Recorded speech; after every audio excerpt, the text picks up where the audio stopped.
Hi friends, നമ്മൾ വയനാട്ടിലെ എടക്കൽ ഗുഹ കാണാൻ പോവാണ്. ഇവിടെ പണ്ട് ടിപ്പു ഒളിച്ചു താമസിച്ചിരുന്നു എന്ന് ഒരു സങ്കല്പമാണ്. അങ്ങനെ നമ്മളെ വണ്ടി നിർത്തി 10 മിനിറ്റ് നടക്കാനുണ്ട്. 150 സ്റ്റെപ്പ് മുകളിലേക്ക് കയറണം. അത്യാവശ്യം കയറ്റൊക്കെയാണ്. അതൊക്കെ നമ്മളവിടെ കയറി എത്തുമ്പോൾ ഒരു ഗേറ്റ് നമുക്ക് കാണാൻ കഴിയും. ഈ ഗേറ്റിന് നേരെ താഴേക്ക് ഇറങ്ങി കഴിഞ്ഞാലാണ് ഈ ഗുഹയുടെ ആരംഭം തുടങ്ങുന്നത്. ചുറ്റും പാറകളാണ്. ഇത് പാറ തുളച്ചുണ്ടാക്കിയതായിട്ട് നമുക്ക് കാണാൻ കഴിയില്ല. വലിയ പാറകൾ, ഒരു 3-4 പാറകൾ കൂടിയിട്ട് അതിന്റെ ഇടയിൽ വലിയൊരു കുഴി പോലെ ഒരു സ്ഥലമാണ് ഇത് കാണുന്നത്. നല്ല ആയാസമുണ്ട്. ഇതിന്റെ മെയിൻ സ്ഥലം എന്ന് പറഞ്ഞാൽ ഈ പ്ലെയിൻ ആയിട്ടുള്ള പാറയാണ്. ഇതിന് ചുറ്റുപാട് തന്നെയാണ് ഈ ഗുഹ എന്ന സങ്കല്പം ഉള്ളത്.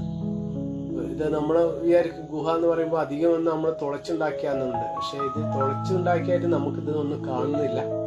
പിന്നെ ഇവിടെ എത്തിക്കഴിഞ്ഞാൽ എന്താ വെച്ചാല് ക്ഷീണിച്ചവർക്കൊക്കെ വെള്ളം ഇഷ്ടം പോലെ ഉണ്ട്. ട്യൂബിന് മുകളിൽ നിന്ന് ചോര വഴി ട്യൂബിന് ഇങ്ങോട്ട് വെള്ളം വരുന്നുണ്ട്.